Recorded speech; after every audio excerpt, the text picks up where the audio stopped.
Playing high school sports isn't all fun and games. It can be risky. With more than 1.5 million student athletes hitting the football field this fall, a number of them will suffer a concussion.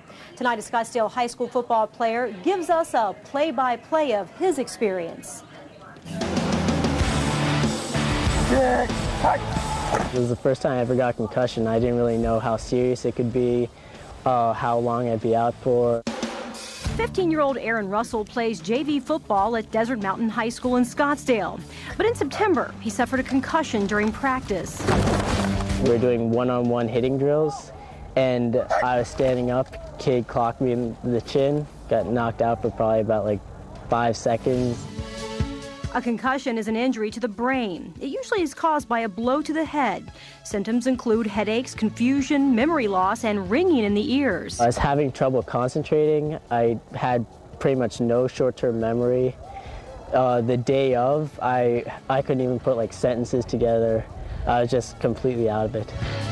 Aaron was out of school for a couple of days before being referred to Dr. David Carfagno at the Scottsdale Sports Medicine Institute. Yeah, I thought it was just something easy that you could be out for just a week, then you're back, just have a little trouble with your memory. Well, that wouldn't be the case. Aaron was sidelined for about a month.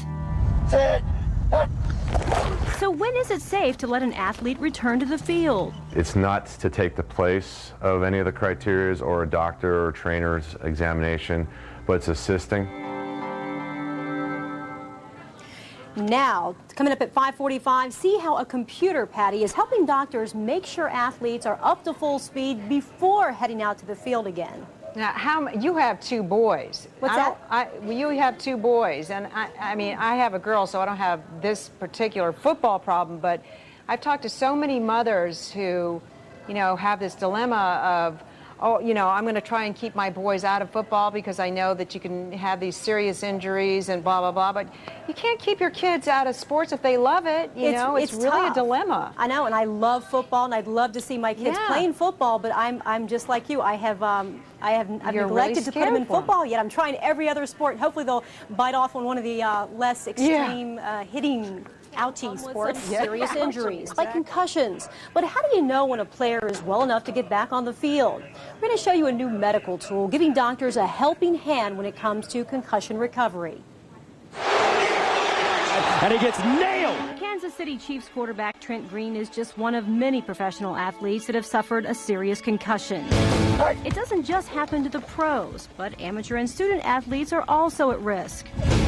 If I went back after a week like I thought I'd be able to do, I would probably be out with brain damage, permanent brain damage. 15-year-old Aaron Russell plays football for Desert Mountain High School in Scottsdale. He suffered a concussion during a football practice back in September. I was just running the ball, standing up, and he came up, hit me under here in the chin, and I went down. Aaron suffered memory loss and had trouble concentrating. He was referred to Dr. David Carfagno with Scottsdale Sports Medicine Institute. There's been over 25 different criteria out there in the literature. So when an athlete would come in, the literature was basically looking at the criteria from grades 1, 2, and 3. Grade 1 would be a mild concussion, and grade 3 would be the worst, where a person may be knocked out after a blow to the head.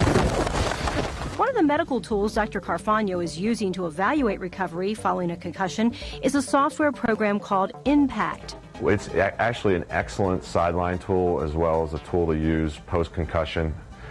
We recommend that any of the athletes that have a history of concussion get a baseline, and then we can compare those baseline numbers to, if they do have a concussion, we can compare the two and actually see deterioration in their baseline numbers. The athlete is asked a series of questions that helps look at their memory, reaction time, and processing speed. Every time I did it, I was thinking I should be able to do this stuff. It's elementary, but it was like I had a mental block. I just wasn't able to do it.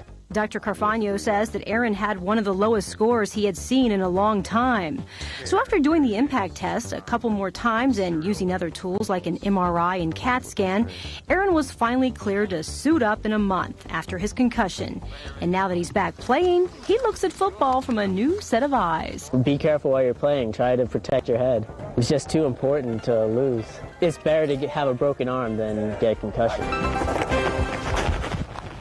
All right, if you'd like to find out more about Impact or Dr. Carfagno, log on to our website, pattyazfamily.com. Makes you also want to be more vigilant about making your kids wear helmets while they're bike riding Absolutely. and scootering and that kind of stuff, too. Absolutely. Thank you very much for that, Beverly. All right.